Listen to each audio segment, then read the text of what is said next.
Hello, good evening. Welcome to the Everton Clubcall. It is Wednesday, the 29th of November. It's freezing in the studio. Not. It's you. You're all right. It's free. You've been in about 20 minutes. I've been in all day. It's freezing, and I'm not 100% either by any stretch. No, I'm not happy. I'm just not tip-top shape. I'm a little bit below the weather. Today it is cold, but we are here. And we're going to be obviously discussing Everton are putting their appeal in on Friday. Appealing, or we're just saying we're appealing? You have to do something. Yeah. You have to say why. Yeah, it has to go in. Because it was disproportionate and unjust, isn't that a reason? That's it, John. I mean, we will get into that in a minute. Good afternoon, Claire Campbell. She says, good afternoon, lads. Hi, Claire. Hello, Claire. Hope you're good. Yeah, so John, obviously... What are we? We're nearly 2 weeks in, aren't we, from the initial day we found out that the Premier League were going to give us a disproportionate penalty. I've asked this twice this week, and you might have a different view, or you might be able to make me see the reason why this happened. But why would Everton immediately dock the points? Why was it not? Because we knew there was going to be an appeal. Yeah, we were always going to appeal, weren't we? But why guilty? Yeah, but why couldn't it? Why wasn't it like hung over us until the outcome of the appeal? Probably because the judgment of the KC was, and the 10 points should be levied immediately. I mean, I've not read all the rules that say they're all levied immediately, but it does seem, particularly if you're trying to protect sporting integrity. Clearly, some games have taken place already whereby none of the participants actually know where they are in the league. Yeah, so if everyone just plays, as they always say, one game at a time, it doesn't matter, does it? But, with us being second bottom, because we got an immediate 10-point deduction, and Luton think, gosh, if we win, we're 5 points clear, or whatever it is. If that gives any benefit or detriment to sporting performance, it's a punishment, isn't it? But what if we then... Well, we won't be found not guilty, will we? We'll just but you do then get the flip side of that, which is at some stage down the track, which so far we've just been told that we're not before the end of the season. Everton, and therefore the rest of the league, division rather, will find out whether we are the points we've got now, or it was suddenly gifted some for no other reason than some lawyers have had an argument in a room somewhere. And then if anyone believes that Luton got a bit of a lift from us being minus 10 off 14, so 4, then presumably they'll take a bit of a kick in the bits if they suddenly find out actually they're now above you. Yeah. If that's what happens at the time. It just feels like almost like a triple punishment because it's... Don't break the rules then. No, but you know what I mean. We were 14 and then we've been given a sporting sanction for a breach of a financial thing and again in the Premier League rules, just to reiterate again, there's nowhere that says PSR relates to sporting advantage, so Everton clearly didn't gain a sporting advantage. Well, the clue's in the name. It's about profitability and sustainability. The claimed reason for putting these things in place is to stop businesses going out of business, not to punish them in a manner that might make them go out of business. But I mean, there's the judgments of people, well, they've all had a chance to read it, guys. I don't know if you have, but it hangs on fundamentally a couple of test cases, doesn't it? With Sheffield Wednesday and Birmingham.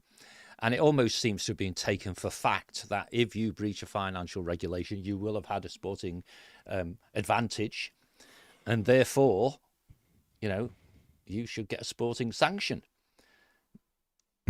Now, curiously, and you can get into real, and this is why lawyers and barristers can earn huge sums of money, because they can argue about where a decimal place should be, or where a full stop should be, or an apostrophe, or all that good stuff.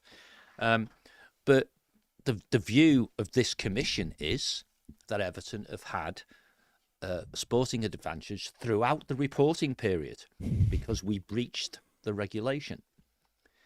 And yet we're going to take the punishment in one part of a reporting period. Yeah, so it's all a bit odd. But that's what happens when it's never happened before. Precedents will or will not be set by this case, won't they? Okay, well, I mean, I'm not convinced with that, but let's do. Well, precedents are always set because it's never done before, so whatever happens now will be referenced by whoever follows. Notwithstanding, Masters and his mates seem to think that what they came up with one afternoon over a cup of coffee was never intended to be used or put before the shareholders. So, well, that's the other thing, isn't it? I mean, Everton were allegedly charged in. no, we were. We were referred to a commission in March. Yeah. So why did they wait 5 months to try and cobble together some sanction? In August, you mean? And August the 10th, they tried to say that this is the new way that you do it for this case, and it was intended to be just for Everton, because it's been certain people have contacted the Premier League and got answers which allowed them got to answers which say that Very it's not going to be used. Yeah, yeah, it's not going to be used for anyone else. So it's just the Everton. It wasn't rule. used for Everton either. No, but they come up with the same thing, which is very, very strange. Well, there's a whole host of contradictions, isn't there? Which is where you're going. Yeah. You know, the judgment says that Everton, over the whole of the reporting period, had a sporting advantage. But it can't be quantified. We just know they had one. We don't know what they got for it. They might have got 1 point, they might have got 50. Or none. Or none, right? It's not able to be quantified. That's what, the KC has said. And therefore, we'll get a sporting punishment for a sporting offence, which can't be quantified. And therefore, the 10-point thing looks arbitrary because that can't be quantified either. Because, of course, what the KC seeks to avoid is if you try and come up with a mechanism that says this is how you measure sporting advantage, then people will naturally say, can we draw a straight line between the advantage that this club is supposed to have had and the punishment that it's got? And in that mode, you could then argue one way or the other whether it is too lenient or it's too harsh. But if you just say, no, I don't have to tell you how I worked it out, it's 10 points. That's it. So Everton's appeal, when it comes, and I think we'll have clips somewhere, won't we? And perhaps Matt wants to talk about it. But we said very quickly, I think, on this channel that the appeal should focus on the policies of the Premier League and the process that was followed. And if you look at Andy Burnham, he's ripped that to bits in his open letter. I thought what Andy has written, Evertonian or not, is a very carefully constructed letter that raises all the points. People like Mike Gow are doing this chapter and verse as well. Great stuff in MTAG from Mike. And actually, I thought it was a long read, but it was only a long read on your phone. If you're doing it, you printed it off, it probably isn't. But it is dead good because it structurally goes through how an appeal and therefore an appeal commission result may go about. And it is just about exposing those contradictions. And I think I wrote in MTAG as well, and very early on, after this happened, was exactly what you've just said. What the heck were you doing referring a club to, an independent commission and then effectively demanding a points deduction when you didn't have a mechanism for considering what that points deduction might be? The conclusion one can draw is that meeting of the Premier Board when they had a cup of coffee around a table, someone asked that question, maybe the judge who sits on it, and they went, oops, we better have one then. And they made one up. That's not made up as in it's trivial, but they constructed one for the occasion. And then, of course, when they presented it through Masters' witness statements, which is, again, a curious way to do it, why wasn't it part of the main thrust of the Premier League's case? Rather than, even if you just watch dramas on telly with barristers, they speak to the jury saying, and I demand the death penalty for this heinous crime or whatever. But no, they waited for a witness to pop up and say, oh, by the way, I think you should work it out like this. Masters is history. God, he's gone, yeah. And what Andy's done in writing to, logically, the chair of the Premier League board that apparently came up with this is ask very direct questions that people with very high-value reputations would be wary of compromising by not telling the truth, so the whole truth and nothing but the truth. So help me God and all that. Absolutely. So there's a lot to play out here. So I can imagine Premier League will go after Andy Burnham probably. Well, he will. They're already trying trying rubbish him, to, aren't they? are they? Well, they're trying to say he's abused his power by speaking about it. Well, his power as the mayor of Manchester. Well, yeah, as an MP. But MP, that's the story that's out. Yeah, he's not an MP, actually, is he? He's just a mayor, isn't he? Yeah. Well, okay. I mean, the facts are, if an Evertonian writes to the chair of the Premier League, like, say you did, or me, she may or may not listen. Maybe she finds it a bit more difficult not to listen when it's a high-profile politician who's previously been in government, and he publicises the whole letter to all and sundry, and actually captures really quite well and structurally very well all the questions everyone's been asking. And he didn't knee-jerk. He waited a short while, and then he sent it over. Yeah. Okay. All good fun. Right, let's see. Matt's here. Let's hear what Matt has got to say. Matt, are you there? Hey, John. Hey, Baz. How you doing? Yeah. I can hear you. All good, mate. Need two of these stupid things. One in the ear will do. Actually, Go I on, do Matt. want to touch on a point, what I feel is a contradiction, carrying on from what John said. Just the one, Is Matt. Yeah.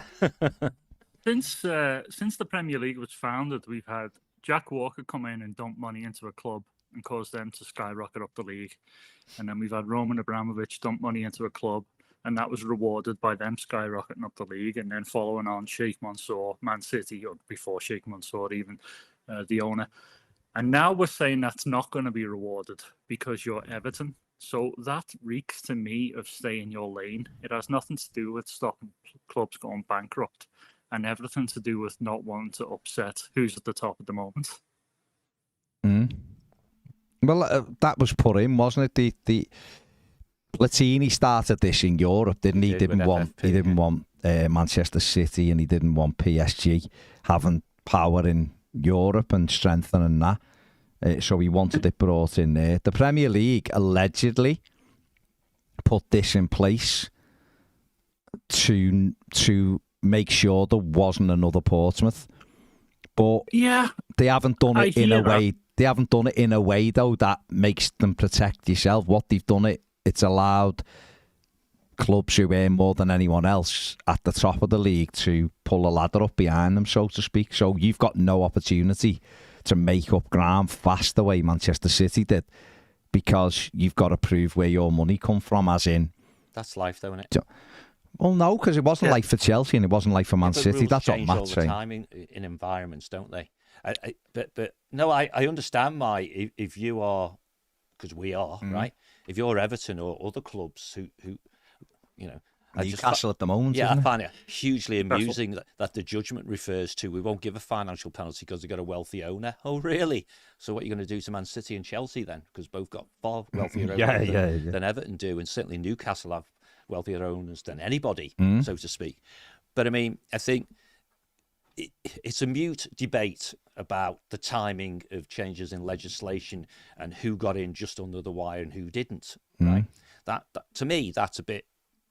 Sorry, being rude if I'm talking about you two guys, but that's the sour grapes end of it, there for the grapes. No, well, I've said this right at the very start, so my record hasn't changed. Yeah, it was wrong at the start. It doesn't mean it's all right now because there's rule changes.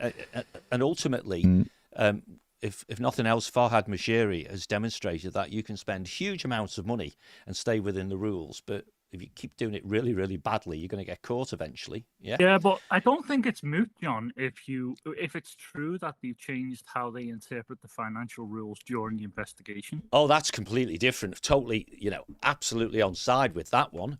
And they can play games all they want about, it was for this reason, or come up with some cock and bull story as to why they suddenly invented a method for calculating points deductions 5-6 months or whatever it was after they've already referred one of their own members to a thing which they were going to demand points deductions. The reality is, for me from afar, is these guys have been making it up as their own as they've gone along, but for reasons that they're not necessarily going to publicly talk about. And so when they're challenged about, you're just trying to look strong to avoid an independent regulator, they don't say, no, we're not, do they? No. They start trying to attack the person or the people or the club or whatever who've said it, or a fan base even. It's mad. They're showing, mate, that they're incompetent. They really are. Well, I know none of us have let our board get away with it, but it seems like our board have laid down and volunteered as tribute to be punished rather than defend the case like Man City have and Chelsea have. Like, why we would ever... The narrative seems to be now that Everton have admitted they've done wrong. And my interpretation is that Everton have admitted that after they changed the rules during the investigation, then yes, sure, we have. But before they did that, then we should be able to allow our losses in the calculations. I think you're right, but I think there's also a degree of naivety, I think, probably led by the fact that the quality of the people who were facing off to the Premier League just wasn't good enough. Yeah. If we go back 2 or 3 years or whatever we've been on the naughty step for, who probably, and we talk about this often on the channel, don't we, about doing things right or doing the right thing. I think Everton have tried to do the right thing, which is to say, listen, we are out of kilter with what the regs say. We are prepared to try and put it right, and we'll take our medicine and so on. And if we all cast our minds back to when this kicked off back in the early part of this year, the only thing more shocking than that was the 10-point deduction, because we thought we were okay, didn't we? We thought we'd been complying with what they want. They've been observing everything we do, blah, blah, blah, blah, blah. We've, barely acquired any players. We've had 2 horrific brushes with potential relegation, all as a consequence of what we all accept was not the optimal spending of money in the last 4 or 5 years ago, really, isn't it? Yeah. And then they sort of said, you know what, actually, we're getting a bit of heat from somebody else. Yeah. So we're going to take you to task anyway. And in the moment, I thought that somebody else was those clubs who got the ump about believing we had an advantage that wasn't fair. But of course, part of it appears to be this independent regulation thing as well. But going back to what you said, Baz, about the rules, and I think Matt started it off about when this, profitability and sustainability, their reasons for doing it officially, whatever the real reasons were, just following Platini or whatever, but was to protect football clubs and indirectly protect the communities in which they operate, because they are actually community assets. That's right there in the centre of don't punish the community, don't punish the fans, make sure these horrible owner-type people behave themselves. So what you do is you make them pass the fit and proper owners test, and then you monitor their performance through the financial reporting that they have to do. And I bet you a penny to a pound, the people who wrote it never ever thought that the biggest victims would be the communities and the fan base, because that's who the biggest victims are. No one's punishing the board at the time because none of them are there.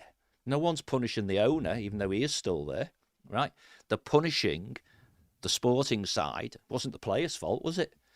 You know what I mean? You just go through it and think, what are you trying to do? What is the objective of what you are doing? And the objectives, when you do a Sherlock on it, exclude all the things it most definitely isn't. It's not about protecting the community, is it? It's not about seeking to avoid fans going through the horrible pain of administration and going out of business, is it? And yet they've come up with a sanction which is higher. It's mad. Yeah. Would we be past the point with 777, John, where they can renegotiate what they pay for Everton? We don't know, because we don't know what the agreement is that was put in place by Farhad Moshiri, and it's not really we. They are buying Farhad Moshiri's shares. I'm guessing if it were me, if I was the buyer, I would say if anything happens that materially impacts the valuation of the shares that I'm buying, then I would have put that in the agreement previously. Yeah. So I would, because that would mean it could. That would mean it could affect Farhad Moshiri then. It could, yeah, because of his valuation. It could, yeah. But we don't know what agreement they've got. I mean, we're getting crazy people saying crazy things like he's sold for £500 million, and I'd be absolutely astonished if he's got, anything more than 20% of that, to be honest. He may have upside, and maybe they're doing what people do. They just say the absolute, a bit like add-ons, isn't it? What's the absolute maximum he could get? But even that would fall short of £500 million, I would have thought. But hey, we don't know what we don't know, my friend, unfortunately. Yeah, that's true. I don't get as much news over here as you guys do, but where are you? I don't have the people. I'm just outside Toronto. Oh, okay, cool. I was obviously born in Liverpool. And, Yeah. You still say Toronto like a Canuck, though, don't you? So. You've got to learn to be understood. If I spoke the way I want to speak, I'd never be able to order anything at a restaurant. I know that, because if you spend any time in the States, you can say the same thing over and over again, can't you? They haven't got a clue. Yeah. And it's all our fault. Yeah, but absolutely. Yeah. But yeah, I cringe when I catch myself saying tomato, but you've gone too far there. No, you've overstepped the mark there. All right, lads. How's the weather anyway? Nice one, Matt. Top man. Oh. The weather's awful, John. It started snowing yesterday. It goes up to 7 tomorrow, which is like a oasis for us. Yeah, so we have a bit of melt, but yeah, it's only 6 here. Yeah, well, it's -5 today, but it goes up to 7. It's all right. It's 29 in Florida, so. John's off to Florida weekend. That's why he's referencing it. Yeah. She's the sensible one, leaving you in the frozen north. Yeah. Oof. Cheers, Matt. Top man, Matt. Take care, mate. Thank you. See you, mate. Ta-ra. You're right. You do only need one of these blue things in your ear. Yeah, and you're all right. Yeah, I mean, obviously, Andy Burnham's been quite vocal, hasn't he? I'm right to call him out as well. But it is that thing of it. It still smacks to me whether they say it was had no effect at all. Is that when you start briefing journalists about what you're recommending for a commission before the commission started, and then the commission goes into place and then comes out with this sanction, it even if it isn't, it looks dodgy. It looks fishy. We talked about this last week. It's like the selection, of course, of that the other KC, who's chosen who the commission members are going to be. He picks a guy with a track record with Leeds. He picks a guy who was 15 years as West Ham's finance director. Maybe, just maybe, both of those things are actually positive because they have experience. But they do.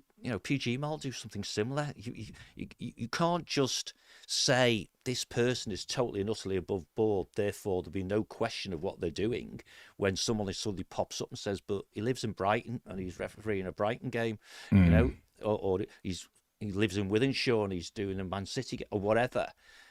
That's not being nasty about the individual's credibility. It's just saying, don't put people in a situation whereby integrity can be questioned. Can be questioned. And it was quite interesting because, just to flip a little bit, the Gareth Farrelly inside the game. Oh, yeah. Watch it if you haven't. It's magnificent, right? And I had the luxury of watching it live, and I've listened to it all, when you published it. Didn't realise, must have missed it on the day, that he's a member of the FA's judicial panel. So he'd be one of the guys, if the FA were doing this, not the Premier League, who may get picked to sit on the commission itself. Yeah.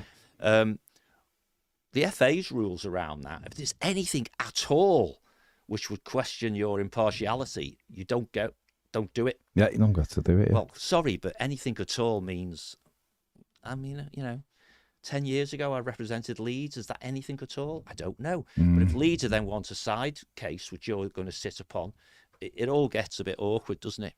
So I don't know, and it'd be interesting to see who has been selected when it becomes public for the appeal. But all we know is it won't be the 3 guys who did the first one, will it? So, no. So see what happens. Fingers crossed. Something will happen positively from it. But so, any more North Americans for us, Ned? Oh, we've got Alex. Alex, where are you? Where are you calling from, Alex? And what do you want to say? Hello, everyone. Can you hear me okay? Yeah, fine. I'm calling from London. Oh, okay. Thanks very much for all the commentary given on this. It's a pretty complex topic, so it's been good to track it from you guys because you read a lot from all the other outlets and it gets a bit confusing. Well, they have a vested interest, some of those probably, like us. Yeah. You probably just like our version of a vested interest. Yeah, good point. I believe the 10 points is tough. Yeah. What does sit this concept of corrupt? It almost feels like it's a word we're using because the word we want to use we just haven't found yet. But, I look at this and think, and maybe you can help me with this, but are we saying that appeals are basically looking at how? Because we know there's been issues around how the calculation happened. I've watched a few of your dailies about this, and there wasn't a formula or a clarity around the formula. So there's a bit of that. But are we really saying the appeal isn't based on saying no? We're not saying we didn't breach.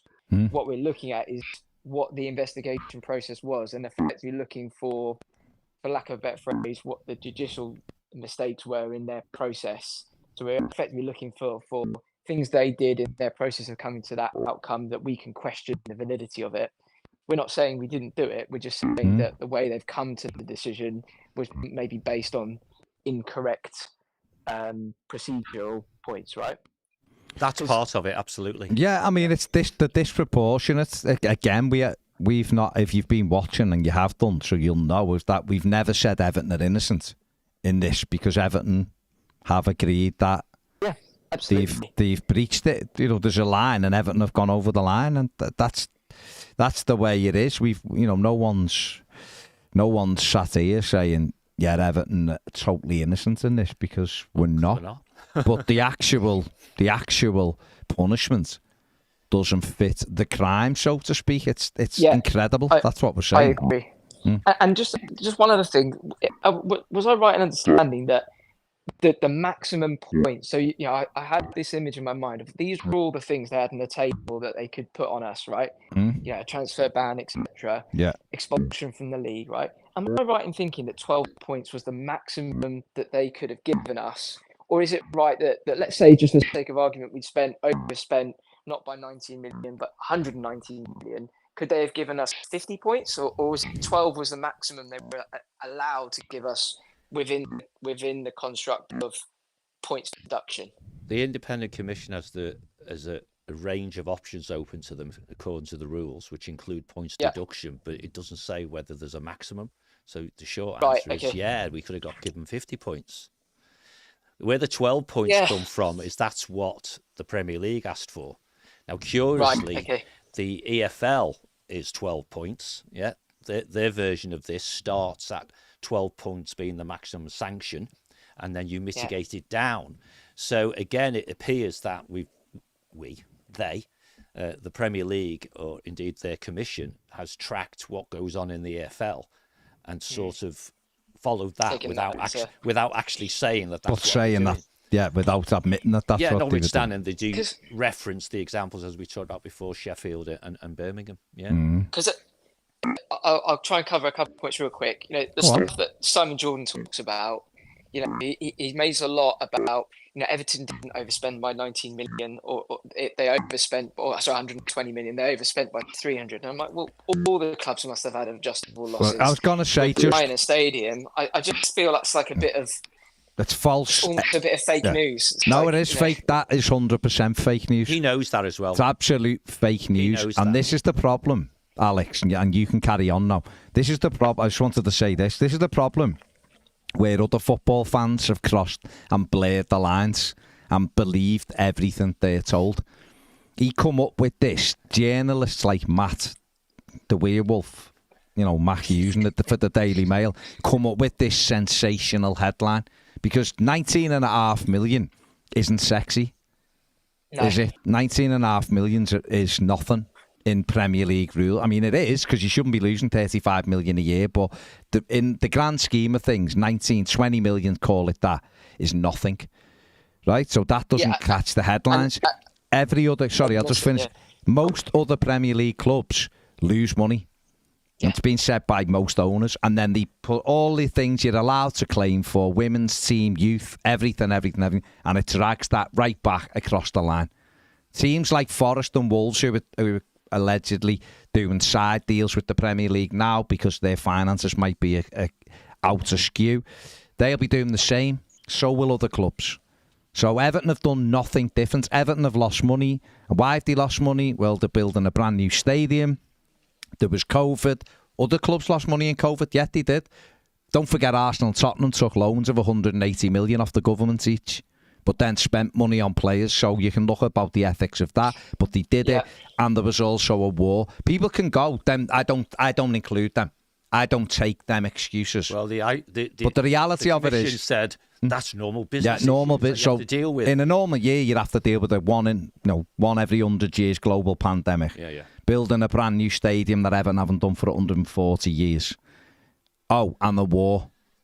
Yeah, so when you add them on top of each other, there will be losses. Everton lost a huge amount of money from the war, the Ukraine-Russia conflict. Absolutely. So that's just reality. So when Simon Jordan spouts that 300 million, he is talking utter drivel because everybody does it. Everybody does it. But carry on, Alex. Come on. No, that sits uncomfortably. And the things you talked about, we also player X. I know that was such we a can't unique say his situation. name. We can say his name. We can say his name. It's yeah. Go on, carry on. I mean that is our.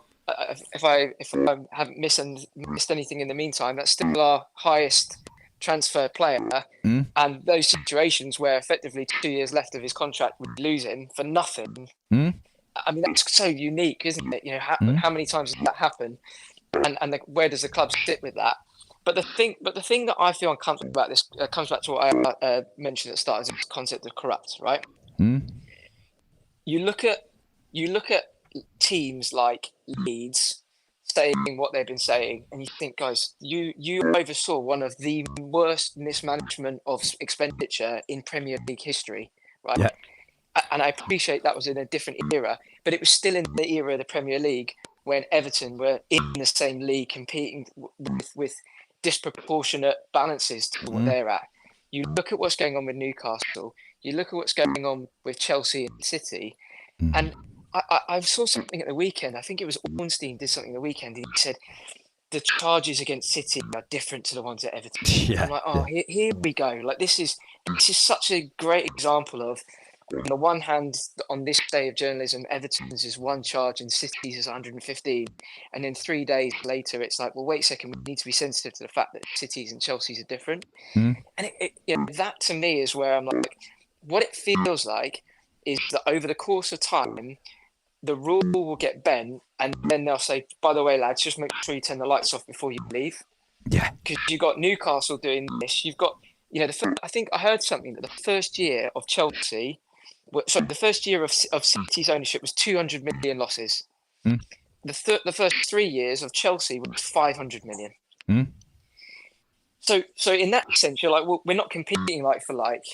So, but I don't know if that's corruption. That's what I'm saying. If they were the rules and those used to be the rules, it's like literally saying, well, the tax was different 10 years ago, but the tax now is different. You can't say I've declared my taxes wrong because 10 years ago that guy didn't pay the taxes I'm paying now.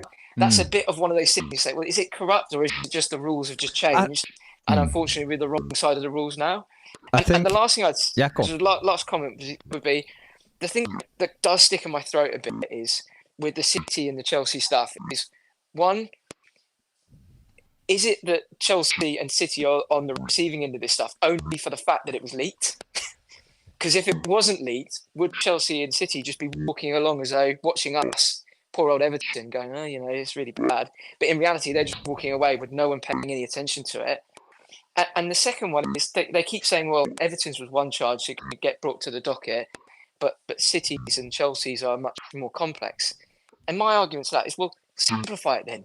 Go and find the first 6 from City and penalise them for them, and we'll deal with the other 111 later. This idea that City are immune from prosecution on the simple fact that they've breached it so heavily, I just think it sends the wrong message out to the league to say, in the case of Everton, and this was the one that really stuck in my throat, was they said Doucouré scored the winning goal that's kept Everton up in the last day. Doucouré was one of the players that was brought over that window. Bollock. And I'm like, what? Wait a second. What about all the other nonsense, useless players that we brought over that period that amounted to the square root of 0? There's no. It was almost just lazy journalism. It's like, guys, you're just pouring petrol on a flaming fire. You don't need to do that. But anyway, I just a comment of corruption. When I saw all the banners, I felt a bit. Honestly, I just felt a bit uncomfortable about it because I'm like, is this corruption, or is it the fact that they're making the rules up on the hop? And unfortunately, we're in a situation where everyone else has benefited from the rules that we're now being penalised for. is that corruption, or do we have to reflect the fact that Can I ask you a question? we're just the wrong side of that? Yeah. I think corruption is a shorthand for the ills of the behaviours of the Premier League, and I agree with you.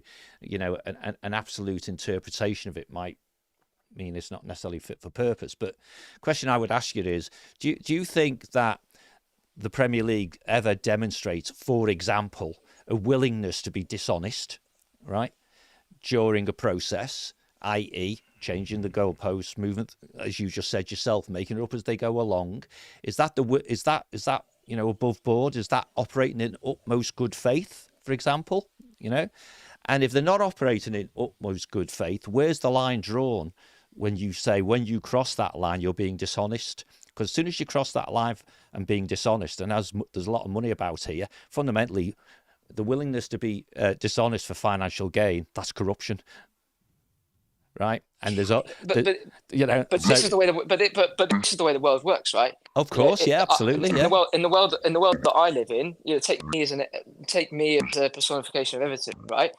I don't have the ability to shelter my money because I get paid through PAYE, right? Yeah. So in that sense, if I do my tax return and I falsify my records, I could get fined by HMRC. Whereas if I'm Manchester City, which means I'm a billionaire, I've got 4 or 5 different tax advisors sheltering money for me all over the place, and no one even knows that it exists. So on paper, I earned about $5,000 last year, but actually I've got millions and millions hiding in different places. You know, and maybe it's a bad analogy, but my point is that from a point of view of corruption, I feel that the issue with the Premier League is things are moving so quickly in the Premier League. Like the idea of PIF coming in and buying Newcastle, where allegedly the government are sending messages of encouragement to the Premier League saying this is a good thing to do now, that they're not illegally streaming, and let's get on with it. I mean that you know, when I think it's more to do with fighter aircraft than illegal streaming, but I know what you mean. Turn a blind eye for the next few minutes, and the guy who rubber stamps it will leave anyway. Yeah. But the point was, in that moment, it was good. It was deemed to be good for football. It was deemed to be good for the Premier League. It was deemed to be good for Newcastle. Well, good for the UK government. Yeah, I'm not sure. Not sure for football, but the UK government, yeah. But the point is that you're now in a situation where you've got this pressure on football. I mean, to me, when you look at financial fair play sanctions, you know, Chelsea get underneath it? Notwithstanding the stuff they're being accused of now, but the fact is that the club got sold, right? So the club's getting sold helped to effectively balance that out by saying, well, you've actually been misspending for years, but the fact that there was a sale of the club artificially inflated how much money was coming in. I just think I think my issue with it is there's so much going on, and there's so much money coming into the game now that, back to your original point, John,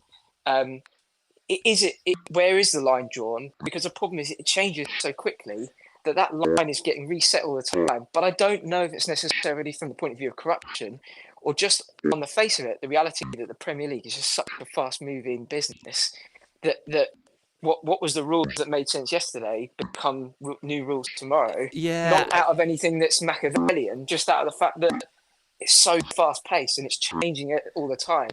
I don't know. I think if you carry on, you may find you get a phone call from the Premier League saying if you'd like to be on their defence, team. But I mean, I think you're right. I think what often happens is in environments like this where it all gets hard and difficult.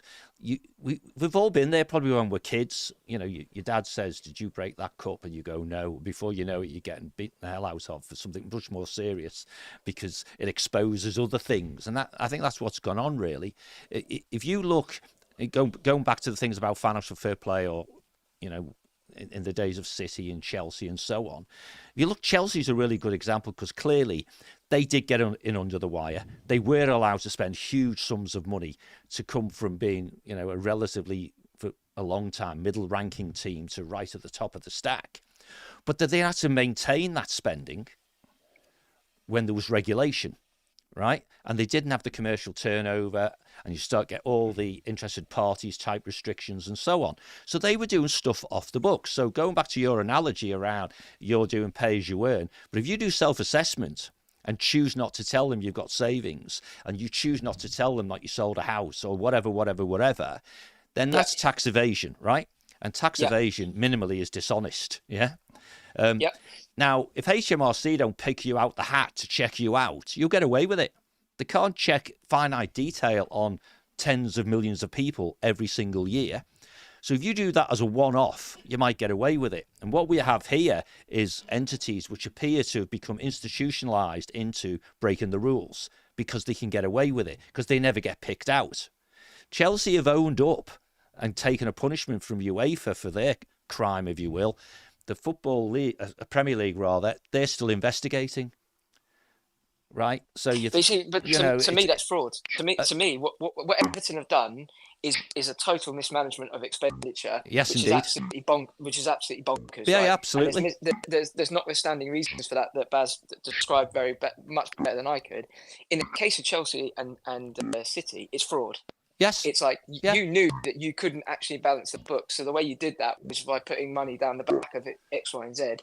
And making it look as if you've done it. You see what I did? Yeah, absolutely. What I did. Yeah, sorry, mate. And won trophies. Yeah, and won things throughout. Yeah, and so we talked about this very early on when this started, didn't we? If you and tell me what you think. To be honest, mate, if you're going to break these rules, break them big. Because the bigger the breach, the harder it is for them to punish you. Because I read over the weekend in one of the broadsheets that the smart money says that the Premier League may be ready to confront Man City in 3 or 4 years' time. How many more Champions League titles are they going to win between now and then? How many Premier League titles are they going to do? They will have acquired, broke all the records, and Haaland will have left again before the Premier League ever get this thing into court, right? We talked about it, and I wrote on the M-Tag as well. They opened Pandora's box, and now they are madly trying to get it closed again. But at the end of the day, Richard Masters has read the room wrong. His own witness statement should be published so we can all see it, right? Because he clearly was, in my view, just based on what we know, he was behaving in a way beneath the role that he has, if I'd be polite about it, because the Premier League referred Everton to an independent commission back in March, and they said they would not be discussing it ever again until the judgment of the independent commission had been published on their website. Meanwhile, they started briefing journalists. And that's not corruption, though, is it? It depends whether is it dishonest. Hang on, can I come in here? Can I come in here? Right. The corrupt. And just to say, I feel I'm disgusted by it. Right? I feel like it's a big word. Corrupt is a big word. I'm just saying corruption's something like. I'm trying to just answer why you question the corrupt thing. It's not solely on the fact we're £19.5 million outside the rules. You can look at things like why they decided to put extra rules in place once Everton were called into a commission on August the 10th. Is that not corrupt to try and fudge the result? I would say so. Like, I couldn't go to a judge and go, listen, you know the way you're doing this case in court now, that's ongoing. I'm going to leak all these stories to the press, and also I suggest you give this fella life for robbing that Mars bar. Because I would be trying to corrupt the judge and the opinion. So come from there. We can look at footballing decisions for the Premier League. We can look at Konate incidents, which Evertonians don't like. It was disgusting treatment of the same incidents on the same pitch on the same day and 2 different outcomes. Wolves fans are singing it last night. They've been done last night. There is stuff going on that people start looking and go, this isn't right. This isn't right. And I think where the corrupt thing has been put out now is it's a points total. It's a thing that's been added up. So everyone's putting all of these incidents together, these rules, one on top of the other. And the last thing, which happens to be the 10 points, has tipped everybody over the edge. So now when you bandy all that together, Alex, you come up with a word. And that word is corrupt. You can look back and go, is it corrupt for an organisation to say to you, if you want to buy milk from the corner shop, I have to approve it? And which is what the Premier League were doing for 2 years. Oh, make sure you sell your best player. Oh, sell that player as well. Oh, get rid of that player as well. And you know when you do all that, I'm still going to shop you because this fella's coming down the road threatening me with an independent regulator. Now, my thing, Alex... My question is, Why did the Premier League try to work with Everton in the first place? If we're being totally honest about it. I know why. Oh, hang on. If we're being totally honest about it, what are they doing? They should have just said to Everton, you're over the thing, mate. You're getting done. 6 points. Off we go. Move on. You don't try to work with someone and go, no, mate, we're going to disagree because we're going around in circles, mate. You're on it. Go on. Do we know? Because by the way, when I saw that, like when I saw the first day and I watched you on now, I was like, do you know what? Baz is absolutely right in this. We're getting a fine because we're actually in the hole for 10 million because of us losing our position. 11, it is, but yeah. Which is ridiculous. Yeah. Secondly, we've been having this argument for the last 2 years about trying to stay in the conforming to the Premier League rules. Yeah. When actually we should have been gone, wait a second, we're in the hole here. Let's go and spend another 150 million, get to 5th in the league, sustain it for 2 seasons. Yeah. Give us 20 points and we'll take the 10 points. Yeah. So that when you said that, I was like, oh my God, we've effectively been hoodwinked here because we've been in the Premier League saying, how do we make this right? How do we make this look good? You've got to control. Our net spend's been appalling, right? Yeah. The bit that I don't know, and maybe you know this better, so I'll defer to you boys in this, was it the case? Because it's a bit of this where it's like someone going, almost like in a parental way, going to your kids going, you've only got 10 quid pocket money there, right? Just make sure you spend it wisely, yeah? And if they go off and say, yeah, thanks, Dad, very much, I'm going to borrow another tenner off my mate, I don't have any way to stop that from happening, So what I'm trying to get at in that situation is, over that 2-year period, were the Premier League actually stopping us from doing things, or the Premier League going, I wouldn't recommend you go and do that, and then we go off and get Nana anyways. Okay, which, so by if the way, I'm not against right, Nana, but I don't know the answer to that. Right, let me answer you, Alex. Right, this is what Ornstein said on the Let's Stick to Footy thing with Gary Neville, and it's absolute bollocks. He wasn't prepared. It's absolute bollocks, right? It's great saying Everton sold Luca Dean for 27.5 million. That money should never then have been spent on Michalenko and Patterson without doing his homework. So let's round numbers up, right? It was less than this, but I'm going to round it up.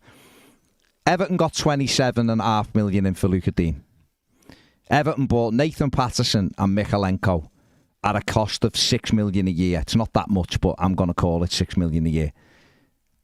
Which means Everton made a profit of 21.5 million from that sale. Right? So should Everton have made that sale, yes or no? Yes. Yeah, okay. Right? Because, funnily enough, we have to compete.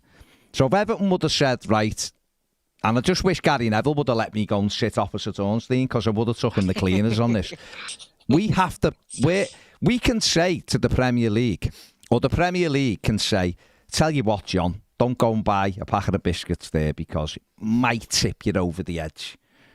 But John might go, that's sound, boys, but if I don't buy that, I'm going to starve to death. And that's probably worse than what you're going to do.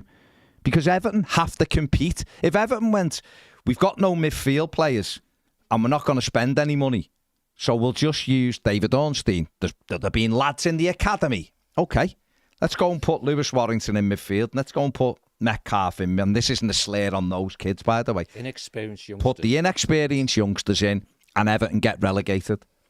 So it costs Everton £140 million a season. But aren't you contradicting yourself by what you're saying there then? Because what you're saying is we've been under review for 2 years from the Premier League. We have to survive. So we took the decision to go. But we did survive because we only spent money what we got in. Can I add something? So I'm going to say we got told to sell Richarlison. Oh, sorry, you've got to bring in £60 million by 23.59 tomorrow night. Yes. And everyone buying knew that. Knew it. So we lost money on Richarlison. Now people could argue, and I've seen people say we lost 20 million easily on that. Brazil's number 9, double figures every year, blah, blah, blah. We don't know. We might have got 70 million for Richarlison. What we know is that Daniel Levy is the most brutal negotiator in the league. Who knew? Who had 4 aces in the hole, type of thing, and he knew. So I'd be distraught if I was him, if people thought that I actually paid top dollar when I had all the cards, right?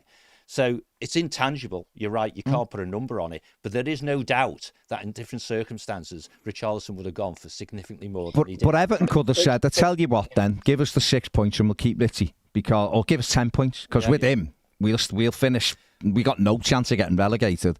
He'll score goals and we'll make money. But I do get what you're saying, but what I'm trying to say to you is there was 3 or 4 Everton players who were let go, who they didn't want to. There was 3 or 4 transfers Everton had in the door that would have made a huge difference that we had to pull the plug on because the Premier League wouldn't allow it, despite repayments and everything being fine for Everton. We lost out on. Was Kudos from West Ham? No, that was just Ajax. What happened was Ajax bought Anthony, so they pulled the plug on that deal. Right, but we had players who would have come in and made a huge difference, which probably would have. I mean, Frank Lampard might have still been in a job had he been able to get a couple of the ones they wanted. That the Premier League then went, oh no. I don't think so. So it's. I understand your point, but Everton do have to strengthen the squad to try to stay in the league to make sure there's a big income stream coming in. And it really wasn't a case of I wouldn't do that if I was you lads, because I don't think that happened. Can I make an observation? But yeah, go on. Right, because to some degree we disagree on this. Oh, absolutely, yeah.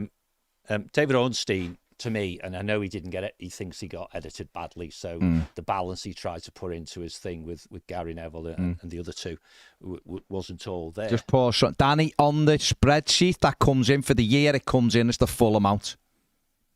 Yeah. Oh, you're talking about how just how the difference was. That's it. But and he got a bit wrong.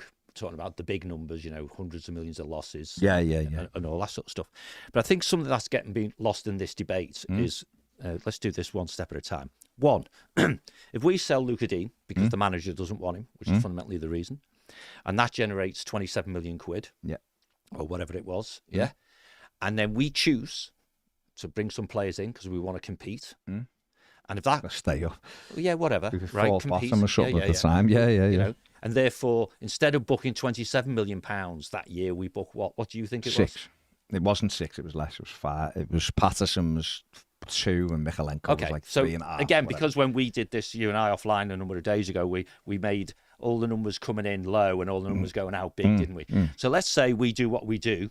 And the net outcome of that is we don't book in that financial year plus 27 million. We only book plus 20. Yeah. Okay. Clearly, that 7 million would have meant our breach wouldn't have been 19.5, be 12.5. And that's a decision that we made. Yeah. Okay. The thing that seems to be getting missed, though, is that why would Everton do that? This is where David Ornstein's coming from. Why would they do that? They should have been saving any penny they could to stay within the rules. And he's right. Yeah. Absolutely right. Well done, David. Except if you read the judgment, Everton thought they were comfortably within. Yeah, 87.5. Everton think it's 87.5. And actually, the Premier League thought it was a number smaller than 124.5, right? And then they changed theirs and Everton changed theirs. Because Everton are getting beaten up on the basis of 1 minute you're saying you weren't guilty, the next minute you're owning up. 1 minute the Premier League was saying it was X, then they were saying it was X+. Yeah, sorry, that was a bit I was going to come on through. Stuff got changed that way through. So when you're in the boardroom, if that's where it is, can you imagine the infamous form that Bill has to sign and Farhad has to sign for Patterson? Where are we on FFP? Oh, we're well in. What the Premier League? What the Premier League think? Oh, they agree with us. Everything's fine. They've even told Burnley and other clubs that we're fine. Yeah, don't forget they did tell Burnley and the other clubs that Everton went over. Yeah, remember that. And unless we forget, we could have done a Chelsea and put them on 8-year contracts as well. We would have amortized exactly. £100,000 a year. So absolutely right. Yeah. But lest we forget, if we are, and clearly we've owned up, so we must be. But if we've been in breach of the 105 limit, in the most recent financial year that we've all seen accounts for. We were the year before. Yeah. But never got done, did we? Guess why? Because we were working with the Premier League. Why were we working with the Premier League? Why did they want to work with us? Because in those moments, they knew that their regulation was to stop businesses going down. So the first sanction you got was going on a naughty step and getting put into special measures and close observation and all those sorts of things. If we as a club have spent 12, 18 months or 2 years, whatever it is, in close observation with the Premier League, and nowhere along that line did either party say, lads, you're still breaching these rules. What are you doing? Right? Our club, in the smugness of the former chief exec's behaviour, said, we're all right. We're working close with these guys. Everything's fine. And then you have to read the judgment to see what changed. And the claim from the Premier League, if I remember correctly, but not the exact words, is they felt that information they'd been provided by Everton was a bit not true. And therefore, they changed their position as well. That's interesting. Why do you fundamentally change your behaviour if the object of the exercise is to stop businesses going down? You don't want to punish fans. You don't want to punish communities. You don't want to do anything until a regulator appears over the horizon. All those things. I don't mad. disagree with you. And you know, Baz, you talked about. I watched that Everton Liverpool game with my boy, and it's like, how do you explain to him? Yeah, no. Those, you know, like Tsimikas within 30 seconds does the identical thing, But the reason why I try and step away from it a little bit is you then see how bad Wolves have got it. Oh, absolutely. And then you're like, well, wait a second. Are we in a situation where we're saying that the Premier League have got, you know, a hit list of 4 teams that they're going to go and hammer for the rest of the season through dodgy VAR decisions? I almost try and feel, just as a fan, I'm like, do you know what? I want to step away from it a bit and go, do you know what? Everton have been badly managed for decades, right? I don't 100% subscribe to this idea that we're going to be absolutely fine. I watched the game on the weekend and thought we would have buried those chances if we weren't 10 points in the hole. We were tentative. We were snatching at it. And you could tell how it was impacting the lads. You're right. You're right. But so I don't believe it's a fait accompli that we stay up. What I do believe, though, is there's a bit of me that feels, you know, let's imagine in an ideal world this appeal goes ahead. We question the validity of the appeal, and we are the first for all the reasons we've described in the time I've had with you today. But we're also the first that says this isn't a reliable structure of how you penalise teams. We're going to appeal to have a reasonable structure that ends up, let's say, for the sake of 5 points, right? And we challenge that and create some structure that benefits not just us but other teams that might come into the same position in the future. To me, what feels a little bit cathartic is we're now in a situation with hopefully a stable manager, with a group of players that for the first time in 10 years I look at and say, okay, we're going to have an honest game today. We're going to give anyone a tough game. We've got a group, and hopefully, I'm not exactly enamoured with the new ownership model that's potentially coming in, but that's another conversation for another day. But it almost feels like, do you know what, maybe this whole thing, so long as we get through this season, is actually now a point where we just need to clean up. We go into this new stadium with a proper financial model where the Premier League are now far back because we've taken our hit. Let the others deal with their stuff, and we can just go back to doing what we did for the last 7 games, which is just do really, really well without anyone paying any attention to us. And for me, if that's what the next 2 seasons look like, as you go into new grounds, I almost feel like the weight's off my shoulders a bit as a fan, and in the meantime, just feeling like that everyone's out to get us. I don't know. I kind of feel like I maybe this is just me trying to make peace with it. I just look at them and go, you guys are just incompetent. You're incompetent, and you're so incompetent at what you do that it actually looks like you're corrupt because you can't make any decision with any logic or any consistency, and you just look completely stupid. And maybe that's just my sort of coping mechanism. But when I saw those signs, I thought, as an Everton fan watching it, do I feel comfortable that all the people that are my kind of community are calling it corrupt? I don't know. Just didn't sit with me, and that was the reason why I wanted to discuss it with you. Alex, you've made some good. I'm going to have to go because I've got to wait. You've made some really good points, but I think the corruption thing isn't born out of just the 10 points, though. It's a cumulative add-up of decision-making, awful guidance from the Premier League, changing rules halfway through, trying to... Don't forget as well, Everton in 20... I don't want to go on about this, I'm just going to say it right now, but in 21, they were accepting stuff that was to do with the stadium, and then they've decided now, oh no, actually you can't do that anymore. That doesn't work. That doesn't work halfway through finances. So when people read it all, and they do, and Evertonians are like bleeding detectives half the time, when they read the stuff and it doesn't add up, that's what it looks like to them. corruption. So there you go. You don't have to buy into that. You can go, well, I just think it's bad management of the club. No one sat here, by the way, going, no, you're wrong, Alex. The club's been managed brilliantly, because it hasn't. It's there for everybody to see. It's there for everybody to see. But we're going to have to go because we've got two waiting. But listen, great call. Thanks for taking the time, mate. Take care. To pal. Who've we got next, Ned? Brian. It's Brian in Sweden. Brian. It's the Brian. What do you want to say, mate? What's your point? Back a little bit here, because this is going to be discussed again and again. And by the way, what a great call. Alex should be in the studio. I think even Ped would have difficulty interrupting him. He knows what he wanted to say. Yeah, he said fair it play well. to him. Hey, made his point. Go on, Brian. What do you want to say? I was pointing the finger at you guys at Toffee TV, actually. As this is a very important juncture in the history of Premier League football, English football. I want to know, have you been contacted by other fan channels putting your or Everton's point of view across? No. Because... Right, then this is what you have to do. I think Toffee TV should pick up the gauntlet and run with it. I think it's got to be the forerunner and the bear the banner as and get on other channels and explain Everton's position and what's happened and why, so that the interested football public, put it that way, rather than tabloid readers, actually get to find out some of the facts of this horrible story. Why did you do that? That's not a bad idea. People don't want to know. I know they don't. But we had 50,000. But it's not a bad idea, though, is it? It's not a bad idea, but they don't listen. Two of my mates run a big channel, and they'd done a video, and I spoke to both of them, and one of them kind of took it a little bit, and the other one was like, nah, she'd have got 25 points. She's been cheating. And I was like, how have we cheated then? Well, you spent 500 million last 2 seasons. I was like, where? Well, that's what I've been told by journalists. Why would they lie?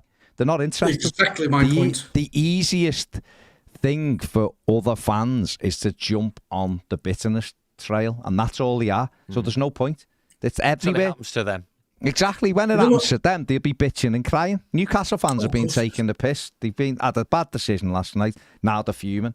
Oh, it's a disgrace, it's this, it's that. Evertonians are laughing at them today because that could have cost them going through. Well, we're all in the same. Wolves fans, they were probably laughing a few weeks ago that we were up for a commission. Now they're on the end of it. I actually feel sorry for them because it's a disgrace what's happening to them. Great. But then they're also having their own side deals with the Premier League. Wouldn't that be a very good starting point? No, Brian, it's a really good idea. I just don't think people are interested. People don't want to know. You have to start. You've got to get. It's a snowball effect. Believe me, the amount of snow I'm looking at now, it's a snowball effect. You got to start the ball rolling, and it's always hardest in the beginning. When you started off this channel, what was it like? No, but there's people who are. You've got to start. You've got to. We can but ask, Brian. Can't we, Brian? We have to convince the greater football public of what is really going on and why Everton have been treated like they have. Because it's not just us. It is, as we've said many times before, it affects them just as much later. And as Ped has often said, we've got to get the football supporting community together, united in some way. And this is one way of doing it. It's always hardest at the beginning. We'll try. And if Baz doesn't want to try, I'll do the trying. But you're going on. Yeah. Well, it's a digital world, my friend. Digital world. Yeah. But Brian, Baz is right. People don't want to know because, particularly for the independent stuff, they play to an audience, and if their audience are much more comfortable with singing songs about your cheating bees and all this sort of stuff, then they're not going to stick their head above the parapet and go against. But they don't have to. It's just my point. They don't have to. All they do is interview you, have a chat about it, and what you're doing, you're throwing seeds. You're throwing seeds out in the out on the grass. And hoping. All you need is a few to start taking root. When's the next overlap? overlap? A few will develop, and a few more, and a few more. And it's momentum. It's a snowball effect. You have to start somewhere. You've got to push barriers. You've got to break down walls. You have to get through their ignorance. I think you're right, okay? And I think that, but the underlying thing which you're talking about, Brian, which I can't advocate enough for, is that fans in this country need to get themselves all pulling in the same direction. Because what's happening at the moment, and it's momentum will build up on this, I think, in coming weeks or whenever, particularly when we know when the appeal's going to be. The people who are going to be punished most don't have a voice in that commission. There's no fan representation at all. You've got lawyers and marketeers talking to lawyers, you know, with some spectators called football clubs, yeah? And yet they're playing games with the mental health and the well-being of people who take this far more serious than they do from a passion perspective. And do you not see the irony and the double standards in this? Because when the horrible six did want to do their little jaunt a couple of years ago, all of a sudden, and I'd never heard it before, the fans are suffering. You've got to think about the fans. Remember? Oh, absolutely. I've never heard a word of that since. And now, when it really is affecting the fans, then, it doesn't really matter anymore. So I think what we have to do, and really push on Toffee TV to have this would be great marketing for the channel. And you'll get a lot more independent viewers, as opposed to Evertonians, viewing if you're coming out with logical argument. Because I'm telling you, you're sowing the seeds, some are going to take root. And the channel will win in the long run, I guarantee you. We'll give it a go. And football supporters. We'll give it a go. You've got to be interested first. You've got to make them interested, Barry. Trust me, running this, they do they follow the numbers. That's all. And if they look and go, yeah, we can try. We'll see. We'll get it. Ned can represent us. Ned'll tie them in knots. Ned'll tie them in knots. Be sound. That was littered off his shoulder as well. The zombie hierarchy. But the underlying the hierarchy, you know. Yeah, but there is an underlying in there, Brian, which is that the wider football community in this country doesn't know the half of it. Because yes, agreed. Because and that is exactly my point. Yeah, that's because exactly the mainstream. Why you have to go and start knocking down walls. You have to start breaking down barriers. You've got to get through these thick skulls and say, look, lads, if you really care about this sport, you really care about your club, you better listen. You know, just imagine how much pressure somebody somewhere, perhaps inside, you know, a football league called Premier or something, the pressure they're putting onto very large media outlets who are all bidding to get the broadcast rights. You know? Yeah, how much are you going to sell Toffee TV for? Oh, anything that gets me on a beach. Yeah. Out the cold. Yeah, he's whinging. Come on, it's lovely. He's whinging. It is cold in this. No, it's just the studio. I love the snow. I love the snow. It's freezing in the studio. My feet are like ice. A pair of socks then today. I know. Like I said, I'm not well this week. I'd have probably been all right on a normal week. Yeah.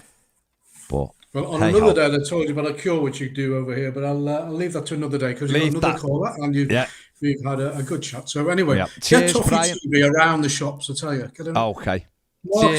Market yourselves. Good. It's a good idea, to be fair, Brian. Let's see what comes of it. Cheers, my mate. Cheers, mate. Take care.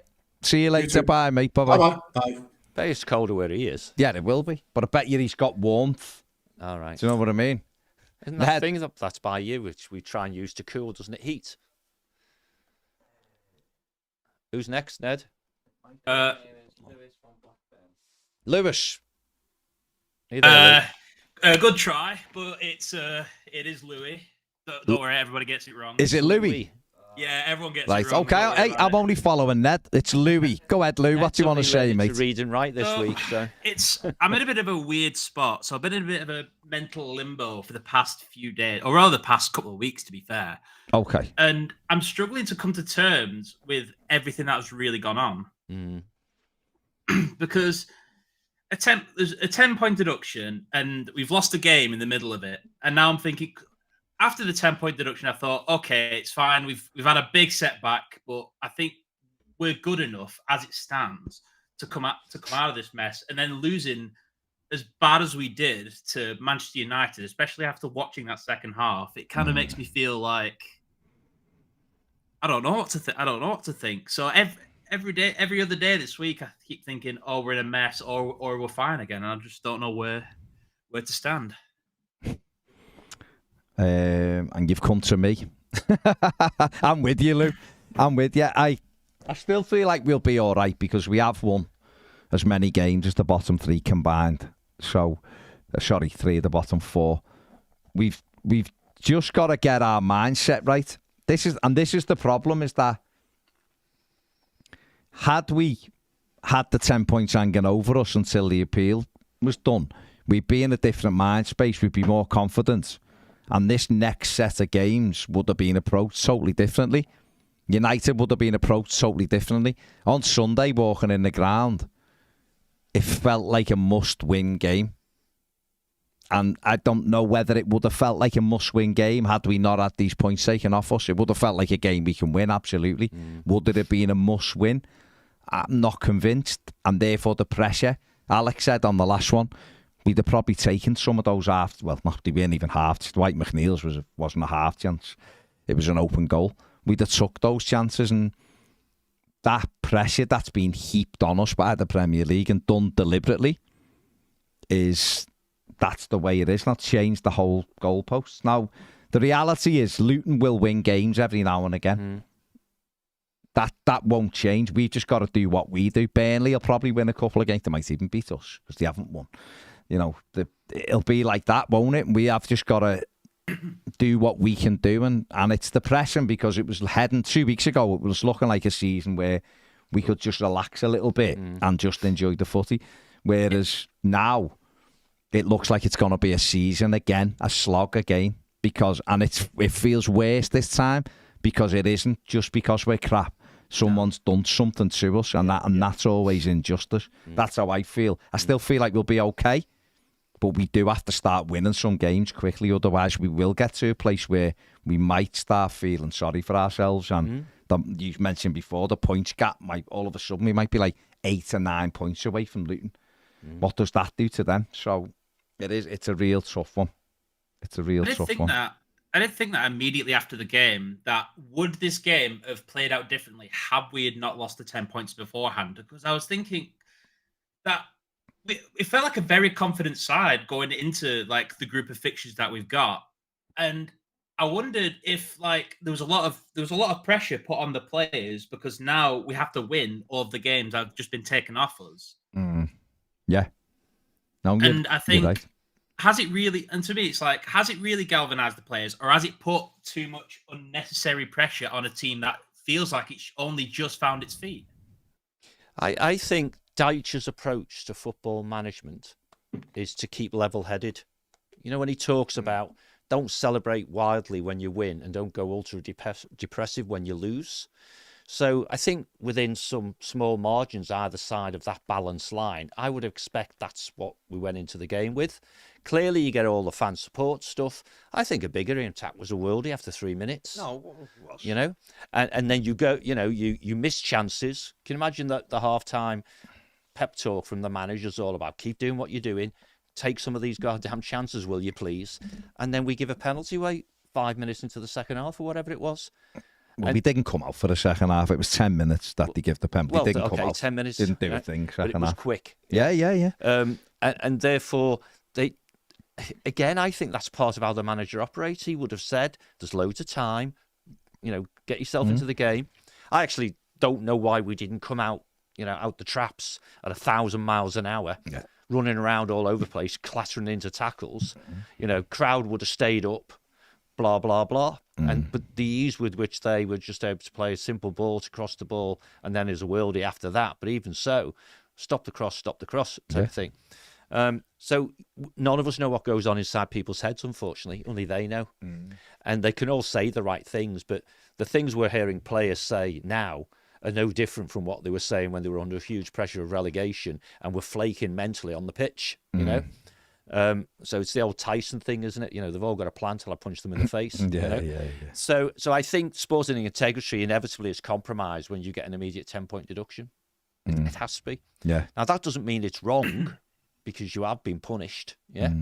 The But we have had a triple punishment. We've had a monetary punishment because of the merit places. We're in the bottom 3 when we weren't. That's right. And we've had a mindset punishment, which affects and in theory, games. And because you do the sporting integrity thing, imagine a scenario, we wish, where this appeal plays out and the result comes in, hopefully before Christmas. Let's say it drips into 2024. Do you reckon February, John? That's ridiculous. So let's say February, and they go, you know what? Oops, sorry, all wrong. Here's your 10 points back. And that puts us only 3 points behind Luton. You know what I mean? It seems daft. It really does. And Italy, did they have to go through an appeals process? The minute they put the appeal and they got the points back. Well, there you go. So maybe that's what should happen here. But again, it's not in the statutes, is it? It's not in the rules. Well, he won't. There's not a chance they'll give Everton the points back. Yeah. They'll be, you're guilty. Well, let's hope Everton say, and in their formal, we are going to appeal. We expect the points back. No, would demand that all suspension of punishment is waited withdrawn, until the appeal is withdrawn until the case is finished, because the appeals are roll on from the case. Therefore, the case hasn't finished, really, has it? Right? It's not like we can be put in a room on remand while we wait for it, But good behaviour, we'd be out at home, wouldn't we, waiting for the appeal? We've got to just we've just got to somehow start winning games of football, haven't we? Well, yes, and I think a better example may be the weekend at Forest, because clearly we play, or certainly the outcomes are much better away from home than they are at home. If we see a sudden fall off against Forest, then it just could become a real long, hard winter. Because our home form, I mean, the manager's lost 9 of his 16 home games that he's managed, which is horrific form, isn't it? But away we are quite good, so and he's the got home games that, we've got coming on exactly going to be comfortable, aren't they? No. Well, I'm definitely not looking forward to Newcastle coming back when I come to Newcastle the week after.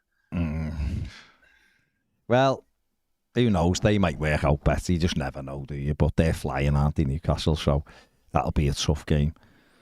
Yeah, well, we'll just have to see. Apart from the daylight robbery yesterday. Yeah. Sorry, I have a query about this. Go on. Particularly for you, Baz. Yeah. Because we talked about this, and I don't know if it turns out to be wrong, right? But we talked about this a while back when you quite rightly were fed up about the subjectivity around things like handball. And we talked about the way the Champions League works, which is fundamentally, if it touches your hand, it's a penalty. End of. No ifs, no buts. No, your arm was in the wrong place, any of that. If it touches your hand, penalty. Isn't that what happened last night? Well, it hits his chest, didn't it? And then it's his hand. But, but the rule is if it hits your hand, full stop. But it isn't, though, is it? I don't know, that's no, what I mean. It isn't, even though they've got the highest 11 of the 26 penalties awarded in the Champions League this season, which is 43.2%, have been for handball in the box, which is more than in any league and in any other competition. So they have a harsher thing from it. But the fact that it isn't, you see, if that was the rule and it was black and white, we'd all say, well, handball, it's his hand, penalty. No matter whether you meant it, mate. In the attacking thing. Yeah, well, that's it. Yeah. If it hits his hand, it's a penalty, end off. Yeah. We've seen it with goals. I mean, Palace had one ruled out on Saturday at Luton at 0-0. Yeah. Edouard, did it come back, hits him, he wasn't looking, it's his arm, it's his arm, bounced back and he knocked it in. Disallowed. Yeah. If they make the rule black and white, then then Newcastle don't feel maybe the Champions League's interpretation was, but again, if it's just an interpretation, you can change it, can't you? It should be changed. I mean, Newcastle were hard. It feels really harsh the way it was because that isn't the rule.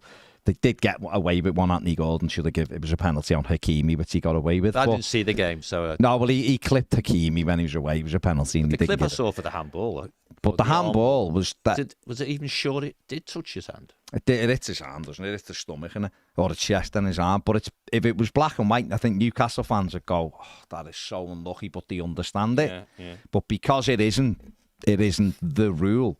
Oh, I see. That's why it makes you then go, this is a disgrace, this is whatever. Yeah. And this is what we're talking about. A lot of these rules where people will throw the word corrupt around aren't black and white. And if they made it black and white, we'd all know, wouldn't we? It's the same with Martial. I've seen a lot of people say it wasn't a penalty. It was a penalty for me. Young kicked him, I don't know why. But he's looked for it. The debate was whether he pulled his leg out far enough and how much the player went let's name them, how much Martial went to Young rather than the other way around. And that's a subjective call. Exactly, but I knew at the time, because I said to everyone around me, he hasn't dived. Yeah. He's not dived. So for me, the only like point was, is he in the box or out the box? From the park end, it looked like a bloody nailed on dive.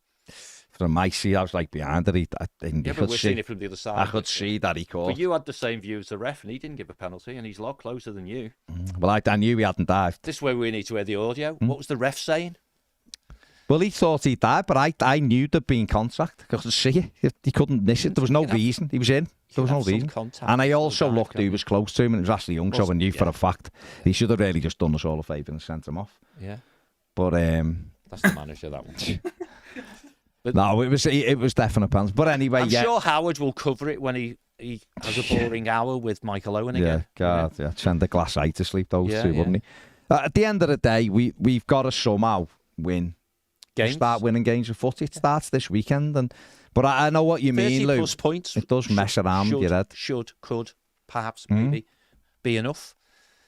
So and that's 27 points to get from however many games are left. I do hope that we come at this appeal kind of all guns blazing, because I remember watching the sort of the video or the response that Everton put out as soon as the 10 points were hit. And it didn't really feel like we were going to come out guns blazing to sort of fight this or to appeal it. I think they are. Well, I mean, surely they must do, right? Because they can't be any more sanctions put in place for just trying to appeal a punishment. And I mean, I know it's happened in the past, but I don't think it's fair to punish a club even further for trying to appeal such a harsh punishment. So I think it won't be a frivolous appeal. So, well, definitely not. No, at least I don't think. At least I certainly don't think so, because I don't understand how we can be given such a harsh sanction when Everton were charged. There was no like ruling or sort of standard of procedures for punishments to be put in place.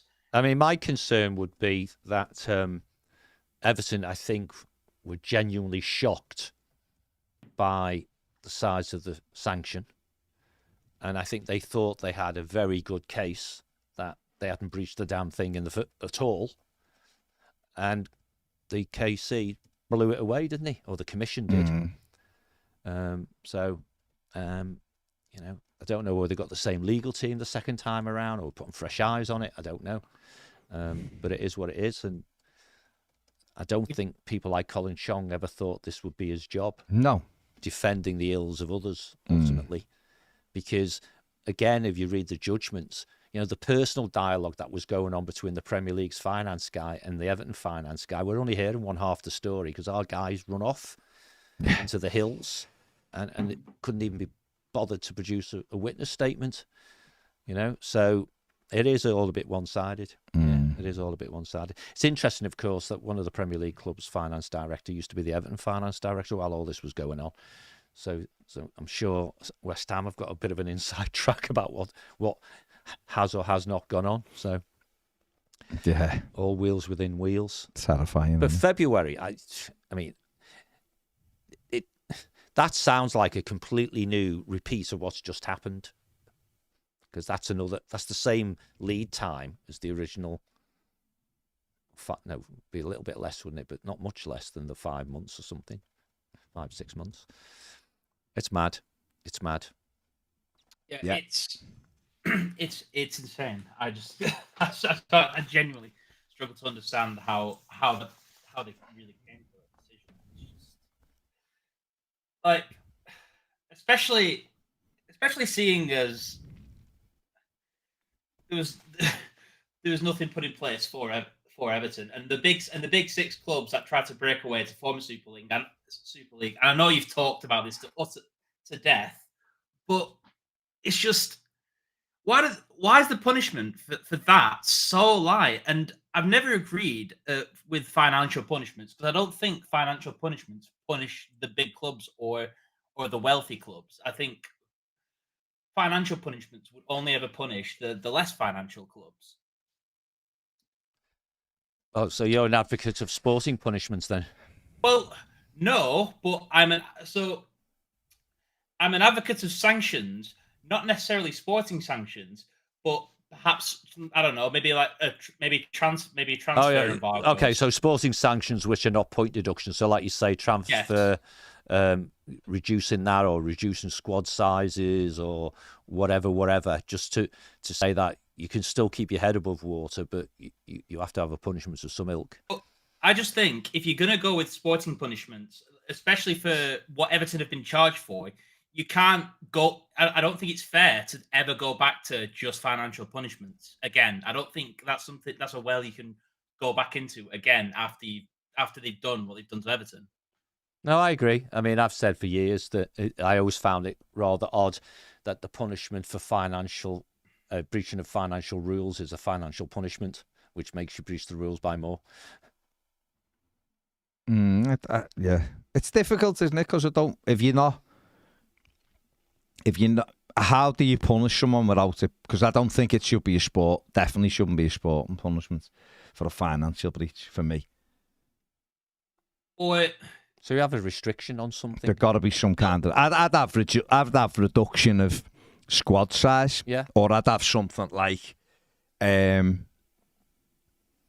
got to have 3 academy players in your match day squad on the bench or something, and because what you're doing then is a development. You're also putting the responsibility of developing players, younger players, in that.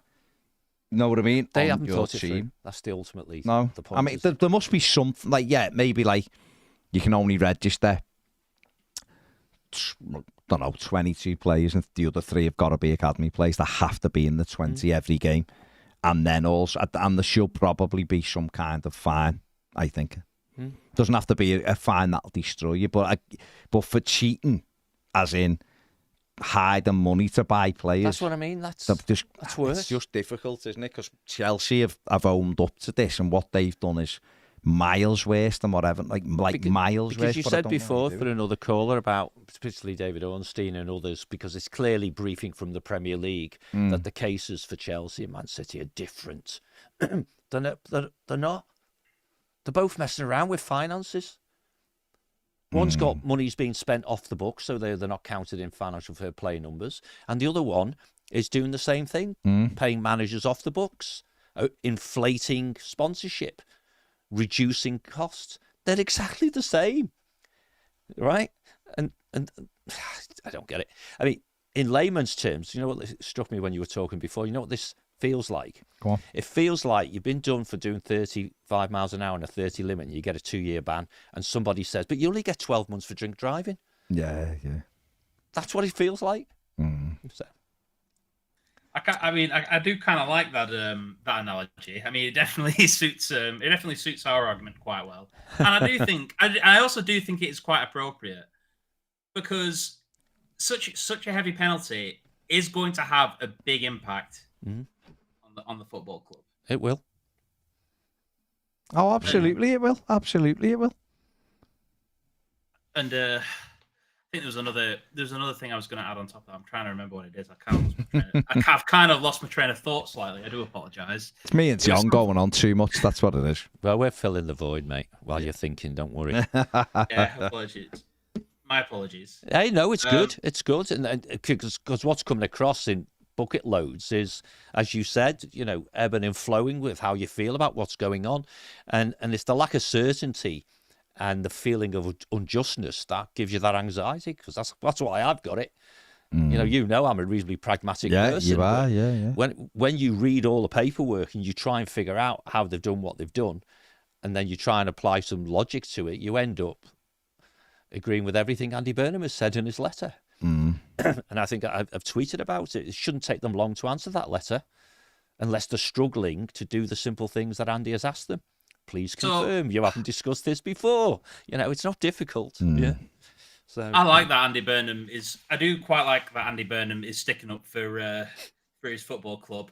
Well, I think there was one thing that kind of bothered me a little bit, is that he was kind of asking for the 10 points to be null and void, and I kind of thought to myself, well, if you're going to go at it from that angle, then I don't know if they're going to really take it seriously, which was kind of unfortunate, because they're definitely not going to do that. That's never going to be an option for the Premier League. I don't think they're going to revoke the punishment and then try and issue a different punishment. I don't think that'll happen. Well, no, my recollection is, apart from the fact he sent an exercise called regulatory malpractice, he was fundamentally saying that because of your regulatory malpractice, you should declare this null and void, agree a mechanism for determining how a sanction is calculated, and then run Everton through it. That actually could result in something worse. It could. Meanwhile, Ian Byrne does an early day motion asking for pretty close to the same thing: suspend all this punishment while you get your act together. And he's a red, so Andy no doubt will get a load of stick because he's a biased bit of blue. So what accusation are they going to throw at Ian Byrne then, who's a rabied red shite, right? And bless him, because he's a really good bloke. But we have the banter, don't we? Red and blue and all that. And here's you've got reds and blues. Steve Rotherham, the Metro Mayor of Liverpool, another red. Another red, yeah. You know what I mean? This is the defence of football, and in some degrees the defence of our city. So I can understand why the Metro Mayor's doing it, because if anything compromised the regeneration of North Liverpool, the societal impact will be massive. No, but this is the thing, though, isn't it? And yet all over this regulations of the Premier League it's about protection of communities. It's not. If your punishment impacts the community you claim you're trying to protect, then you've got it wrong and you need to rewrite it. Jesters, just while we're on, the Everton are just putting the appeal in. They've got till Friday to register the appeal. The appeal isn't on Friday. That's just a deadline that Everton have to submit. And then it will go through the same process as before of setting of dates, selection of what a load of nonsense. What a load of nonsense. So they've got to register before they can appeal. It's like holding a meeting to have another meeting. Yeah, that's exactly what it is. In a way, it's exactly what it is. But just doing a video saying we will appeal, you've got to formalise it, And I guess again, I've not seen, because I don't read 400 pages of handbooks. Yeah, maybe Everton have to give all the reasons why they're appealing. Yeah, they have had to. Yeah, that's part of what they've been doing. Yeah. So we'll see. So Everton will. Who decides whether the appeal is valid then? Well, it is valid because we know it is, but someone has to review it. Well, you have to put in why you're appealing, and Everton have done it, and it'll Hopefully be heard. They'll publish that for all of us to see. It'll be heard. So let's go. Right, Lou. Nice one, mate. That was good, my friend. That was good. You. That's 2 in a row. Right, take it easy. Between. Yeah. Right, thank you. All right, take care. Cheers, mate. Bye-bye now. Bye-bye. Manchester United winning 2-1 in Galatasaray in the Champions League. Well, they were 2-0 up. It should have gone 2-2, but it's been disallowed. Oh, right. But it's 2-1. I think it's half time. They needed that, didn't they? Well, it's only half time, but they do. Oh, is it? It's not finished. Well, they have to win the bottom of the group. They're not finished yet? No. Oh, okay. No, it's just half time. So, very, very interesting. This will obviously 2-0 up after 18 minutes. They were, yeah. Iriola, Bournemouth's manager, said the Everton shouldn't have had the points taken off them during the season. June to August, you've got the chance to do it. Which is what they should have done. They should have gone commission in March. Referral in March. We're doing this as soon as the season's finished. Minute season finishes, the hearing will be done. Everton will have a week to appeal any decision, and then there'll be another decision made 3 weeks later, whatever, which would be like July.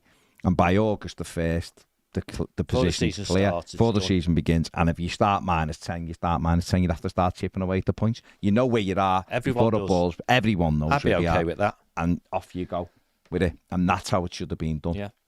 Can't possibly be done mid-season. It's a disgrace. It's an absolute disgrace that it's mid-season. I don't care what anyone says. If you're punishing me, punish me, but do it fairly then. If I've done it, if I've gone over our guidelines, punish me fairly, and I'll take me medicine. I'll appeal, and if after an appeal, the next set of people go, mate, you're still in the wrong, okay, by all means, we start next season. Everton begin the 24-25 season -10, and you have to work the points back.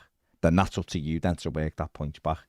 It's the way it is. It'll be a long, hard slog all season, but that's the way it is. You work off your thing the same as doing time. Do you know what I mean? That is how it should have been done, but it hasn't, and that's why if I was Everton, I don't know if there's a mechanism for doing it, but I will be demanding those 10 points are back until the outcome of the appeal is heard. Just because of the psychological impact it's going to have on players. Destroying. Imagine if they put their appeal in today, they being we, or tomorrow, and they put that demand, and they demand, if you like, an answer for the next round of games. And then just before we go to Forest, we get told you got your 10 points back. We're going with 4-1. But that's the flip of what happened to us. But that's it, isn't it? In game day, I know because of the international break, there was a week before the game, but it's the equivalent of, wasn't it? Just before a game, you get told you're minus 10. You're getting your balls kicked, yeah. No. Mad. Right, we are done. No more for more? No, that's it. We're done. So make sure you subscribe, like. Also subscribe to More Than a Game channel, the boss. Come over, join us over there. Big thanks to John. He's away for a couple of weeks, so you'll see him when he returns. Who knows, when he comes back, we might have won all sorts of games and had our points back. We might be chasing Europe. Who knows? Thanks for watching. We'll see you later.